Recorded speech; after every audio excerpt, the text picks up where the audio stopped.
There's 3 negotiation tips I'd like to share with all of you.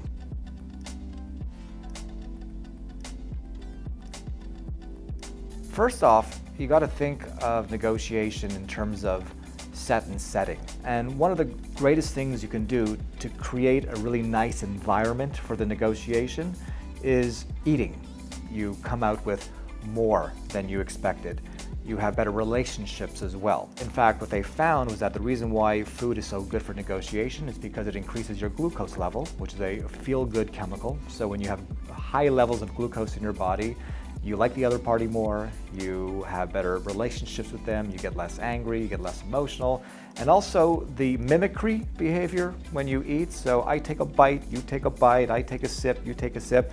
That mimicry creates a really good relationship as well. So incorporate food, one of the greatest things you can do for your setting of the negotiation.